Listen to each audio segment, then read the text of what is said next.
नमस्कार और स्वागत है आपका मार्केट लाइव में। देश का पहला ऐसा शो जो रियल टाइम इंटरैक्टिव है, यानी आप जिस प्लेटफॉर्म पे भी देख रहे हैं, फेसबुक, ट्विटर, लिंक्डइन, यूट्यूब, जहां से भी आप देख रहे हैं वहां चैट का आपके पास ऑप्शन होता है। उस चैट के ऑप्शन में जाइए, वहां पे एक सवाल, फीडबैक, कुछ भी जो आप पूछना चाहते हैं, जानना चाहते हैं, बाजारों से संबंधित कुछ भी जानकारी आपको चाहिए है, वो आप वहाँ पे पूछ सकते हैं, टाइप कर सकते हैं और उस जानकारी को हम सीधा उस सवाल को सीधा हम पहुँचाएँगे एक्सपर्ट्स के पास में, देश के बड़े एक्सपर्ट, जाने-माने लोग जो कि बाज़ारों को बहुत सालों से जानते, पढ़ते, समझते हैं। वो उन सवालों के जवाब देंगे, अपनी राय भी बताते हैं, अपनी रणनीति शेयर करते हैं कि बाज़ार के अंदर में क्या करना चाहिए, क्या नहीं करना चाहिए, सारी चीज़ें हम एक्सपर्ट्स से जानते हैं। तो ये तरीका है, ये चैनल है, ये शो है मार्केट लाइव, रोज़ सुबह 10 बजे हम मंडे टू फ्राइडे आपके साथ में जुड़ते हैं। खास मेहमान हमारे साथ में जुड़ रहे हैं, हमारे साथ में जुड़ रहे हैं विशाल वाघ जी। विशाल वाघ जी हेड ऑफ रिसर्च हैं बोनांजा पोर्टफोलियोज के और देश की जानी-मानी हस्ती हैं, शेयर बाजार की दुनिया में एक बड़ा नाम है। और विशाल सर से सीधा पूछते हैं कि आज जब हम दोनों लोग कलर कोऑर्डिनेटेड ब्लू में आज हैं, तो ये बाजार को लाल से हरे में लाने के लिए क्या नीले की सहायता लेनी पड़ती है क्या? विशाल सर, बहुत स्वागत है आपका शो पे। Good morning sir. Very good morning Lovejeet जी।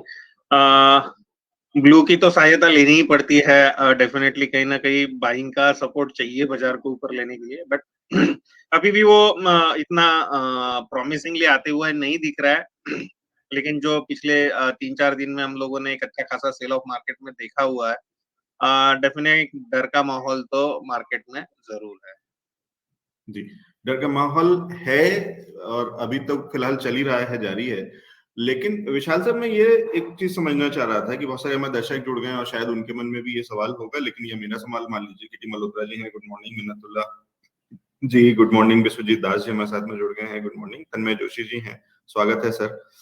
अच्छा, और ठीक है, विश्वजीत दास जी एक जो कमेंट कह रहे हैं, मैं अभी वो लेता हूँ थोड़ी देर में। लेकिन विशाल साहब, ये बताइए कि एक बड़ी गिरावट, बड़ी कमजोरी हमने देखी। ज्यादातर हम मान के चलते हैं, ऐसा देखा जाता है, या हमारे अब तक मेरे जितना एक्सपीरियंस है या हम जितना समझते हैं बाजारों को, तो कहीं ना कहीं बाजार जो है वो प्रीएम्प्ट करके चलता है। बाजार को पहले से चीजों को वो समझता है, जानता है और डाइजेस्ट भी कर चुका होता है।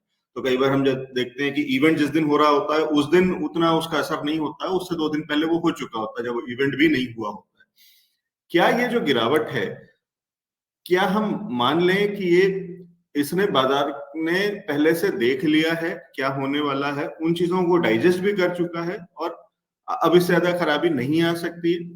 एक अंदाजे के हिसाब से समझ रहा हूँ, मैं समझता हूँ कि इस वजह से हम खरीदारी शायद तुरंत में भी ना शुरू करें, वो नहीं पता मुझे, वो आप क्या राय दे रहे हैं। लेकिन क्या हम ये मान सकते हैं कि काफी हद तक उस एक बड़ी जो खराबी या परेशानी या जो जियोपॉलिटिकल इश्यूज के अराउंड जो चीजें हैं, उन चीजों को बाजार ने डाइजेस्ट कर लिया है और यहाँ से ज्यादा प्रोबेबिलिटी ऊपर की साइड की है? ऐसा तो मैं नहीं कह सकता हूँ एट दिस मोमेंट। यहाँ से ऊपर की प्रोबेबिलिटी तभी बनेगी जब एक डिसेंट बाइंग हम लोग आते हुए मार्केट में देखें।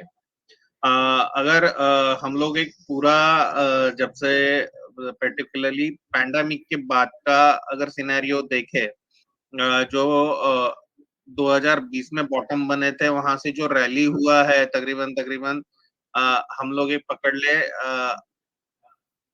6,000 पॉइंट का रैली हुआ है।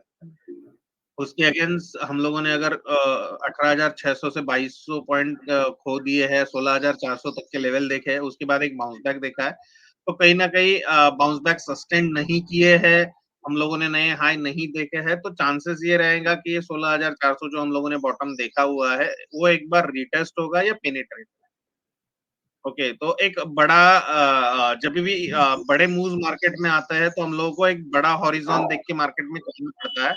और एक बहुत अच्छा कमेंट आया था कि शायद से ये पुष्पा हेड एंड शोल्डर बन चुका है करके। तो दैट काइंड ऑफ पैटर्न है जिसको हम लोग बोलते हैं कि एक वीक पैटर्न मार्केट का बना हुआ है, और जो भी बाउंस बैक आएगा वहां पे कहीं ना कहीं एक एग्जिट आएगा। ओके, ये फर्स्ट पार्ट है। सेकंड पार्ट जो मैं महसूस कर रहा हूँ कि मनी फ्लो जो है, फंड फ्लो जो है, वो कहीं ना कहीं इंडिया से निकल के चाइना की तरफ जाते हुए हम लोग देख रहे हैं। ओके, तो वो एक सीवियर पार्ट है मोर देन जियोपॉलिटिकली क्या हो रहा है, या यूपी इलेक्शन में क्या रिजल्ट आएगा, या सेंट्रल बैंक्स उनके रेट हाइक करेंगे। वो मोर और लेस कहीं ना कहीं फैक्टर्ड इन चीजें हैं, कहीं ना कहीं मोर डिस्कस्ड चीजें हैं। लेकिन एक इंटरेस्टिंग जो मनी फ्लो हम लोगों को दिख रहा है, तो मनी फ्लो कहीं ना कहीं इंडिया से चाइना की तरफ होते हुए दिख रहा है। स्पेशली एफआईज का मनी फ्लो जो है वो इंडिया से निकल के चाइना की तरफ जा रहा है। That is the major crucial part.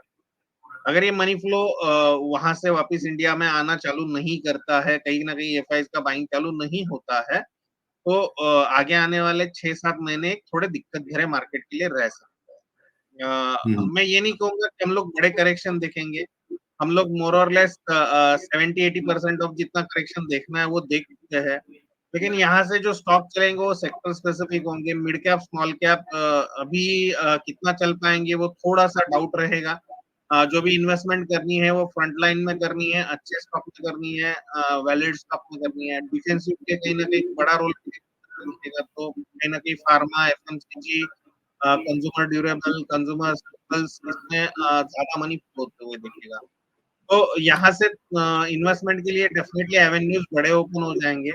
लेकिन ब्रॉड बेस्ड इंडेक्सेस पे बात करूँ तो ब्रॉड बेस्ड इंडेक्सेस कहीं ना कहीं हम लोगों को थोड़ा सा श्रिंक होते हुए ही दिखेंगे। ठीक है, तो अगर मैं इसमें से टेक अवे निकालूं इस पूरी चीजों से, तो एक तो बड़ी चीज जो आप कह रहे हैं और जो थोड़ा चिंता का विषय होना चाहिए किसी भी निवेशक के लिए, कि एफआईआईज का जो फंड्स है जो इंडिया से निकला है पिछले कुछ समय के अंदर में, एक बड़ी जो बिकवाली हुई है, जो बेच करके वो निकले हैं और बाहर फंड्स गया है, आउटफ्लो हुआ है, वो आप कह रहे हैं कि वो डाइवर्ट हुआ है, वो चाइना की तरफ गया है और जा रहा है। तो वो एक चिंता का विषय है कि अगर वो वापस नहीं आता है वो फंड, तो तब तक बाजार हमारा जो है कहीं ना कहीं इस संकट में रहेगा, इसी तरीके की कमजोरी के साथ में रहेगा। तो ये एक मेरा लिए टेक अवे है जो आप कह रहे हैं। और दूसरी चीज मैं ये समझ रहा हूँ कि अब आप ये कह रहे हैं कि अब दो तरीके से, मतलब दो चीजें जो स्पेसिफिकली रहेंगी। समय थोड़ा बड़ा रहेगा तो जल्दी मुनाफा नहीं आएगा जो पहले आ रहा था जिस तरीके से, तो वो मुनाफा आने की स्पीड थोड़ी स्लो हो चुकी होगी। तो अगर जो पहले मेरा स्टॉक जो है पिछले अगले 3 महीने के अंदर में 10% या 20% बढ़ जाता था, अब शायद उसको 1 साल या 2 साल लगे। मतलब एक वैसे ही कह रहा हूँ कि मतलब कहीं ना कहीं टाइमलाइन हमें हर तरफ बढ़ानी होगी। तो वो एक चीज है। और दूसरी चीज, स्टॉक स्पेसिफिक हमें रहना पड़ेगा। और हर स्टॉक जिस तरीके से सभी बढ़ रहे थे, सभी भाग रहे थे, उस तरीके की चीजें नहीं होंगी। बहुत ही ज्यादा सावधानी से हमें स्टॉक्स पिक करने होंगे। ठीक कह रहा हूँ सर? बहुत बहुत वाजिब बात है। ठीक है सर। जी, ठीक है। तो आप ये कह रहे हैं कि ये दोनों चीजें बहुत ही ठीक है और इस तरीके से रहना। चिंता का विषय मुझे अभी भी वो वाला लग रहा है कि चाइना वाला, अगर जो चाइना की तरफ फंड्स जा रहा है, तो कहीं ना कहीं क्या इंडिया स्टोरी थोड़ी स्लो हो जाएगी या कुछ उससे संकट आएगा, तो वो देखना पड़ेगा। ठीक है, फिलहाल सर कौन से स्टॉक्स या कौन से सेक्टर्स पे नजर रख रहे हैं और क्या स्ट्रेटेजी अपना रहे हैं? क्या अभी हम केवल वेट एंड वॉच रखें, स्क्रीन खुली रखें और लेकिन वॉच लिस्ट में डाल करके स्टॉक्स को, और लेकिन अभी केवल वेट करें और पैसे भी बिल्कुल भी नया ना लगाएं?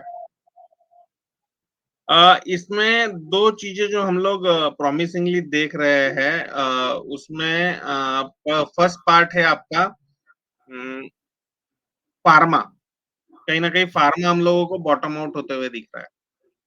तो फार्मा में जैसे सन फार्मा में कुछ अच्छे लेवल्स मिलते हैं तो लेने के लिए जगह बन जाएगा। डिवीज लैब में कई अच्छी जगह बनती है तो लेने के लिए जगह बन जाएगा। औरबिंदो फार्मा में थोड़ा बहुत जगह बन जाएगा। बट इनके लिए सब वेट एंड वॉच लिस्ट में है। ये हम लोग कहीं ना कहीं आइडेंटिफाई कर चुके हैं। But this is on the consolidation basis. हम लोगों को इसमें क्या चार्ट फॉर्मेशन आगे आने वाले 4-5 दिनों में होते हैं उसके हिसाब से हम लोगों को इसमें बाय बनेगा। तुरंत इसमें कोई बाय अभी नजर नहीं है। तो फार्मा एक सेक्टर है कि जहाँ पे हम लोग वॉच कर रहे हैं। दूसरा जो सेक्टर है वो कहीं ना कहीं कंजम्पशन सेक्टर है। स्पेसिफिकली रिटेल में हम लोगों को थोड़ा बहुत इंटरेस्ट लग रहा है। तो टाइटन हुआ या आपका बाटा हुआ, रिलैक्स हुआ, यहाँ पे कहीं ना कहीं हम लोगों को फॉर्मेशन बनते हुए दिखेंगे तो हम लोग बाय के लिए इंटरेस्टेड रहेंगे। थर्ड पार्ट एफएमसीजी का पार्ट है। एफएमसीजी में ब्रिटानिया वगैरह ये जो स्टॉक्स है, जो फ्रंट लाइन में आता है उसमें अगर कुछ मिलेगा तो हम लोग बाय के लिए जा सकते हैं। लेकिन एट दिस मोमेंट कोई ऐसे प्रॉमिसिंग फॉर्मेशन हम लोग नहीं देख रहे हैं कहीं भी होते हुए। तो until and unless those formation are not prominent, we won't able to buy. जी, तो ये कुछ एक सेक्टर्स हैं और उन सेक्टर्स के कुछ एक स्टॉक्स हैं जिसपे विशाल सर कह रहे हैं कि नजर रखें। और ये नजर रखने का मतलब ये है कि इनको, इसमें जो पहली रिकवरी है, अगर मैं कहूँ कि विशाल सर शायद ये कह रहे हैं कि जो जब रिकवरी आना शुरू होगी तो उस रिकवरी को जो लीड करेंगे या उसमें जो आगे चलेंगे, जो तेजी जो पहले भागेंगे, वो ये स्टॉक्स और ये सेक्टर्स हो सकते हैं। तो इसलिए उस लिहाज से इन पर नजर रखें और उसी लेवल्स पे, लेकिन वो जब लेवल्स आएंगे तब हम बता देंगे। तब विशाल सर हमारे साथ में फिर से जुड़ते रहते हैं, तो वो हमें वीकली बेसिस पे ये राय देते रहते हैं, तो वो हमें बता देंगे, या और एनालिस्ट से। तो हमें वो समझना होगा कि कब करना है, लेकिन नजर रखें और इन पे फिलहाल ये रहा है। कोई स्टॉक्स अभी कुछ भी नहीं कर रहे हैं सर? स्टॉक स्पेसिफिक नहीं जाना चाहेंगे हम लोग, वोलेटिलिटी बहुत ज्यादा है, रिस्क रिवार्ड रेशो कहीं ना कहीं फेवर नहीं कर रहा है, that's why we are waiting actually. ठीक है, तो वेट एंड वॉच की ही इस समय पॉलिसी है और उस पे चल रहे हैं, उसी स्ट्रेटेजी पे चल रहे हैं। ठीक है, बहुत सारे दर्शक हमारे साथ में जुड़े हैं, लेकिन शायद दर्शक भी वेट एंड वॉच में ही हैं, क्योंकि जुड़े तो हैं, हाय हेलो गुड मॉर्निंग सब कुछ किया है, लेकिन अभी तक सवाल आना नहीं शुरू हुए हैं। तो इससे पता चलता है कि कहीं ना कहीं दर्शक भी उतने ही अब समझदार और सीख चुके हैं, तो वो वाली चीजें ठीक है।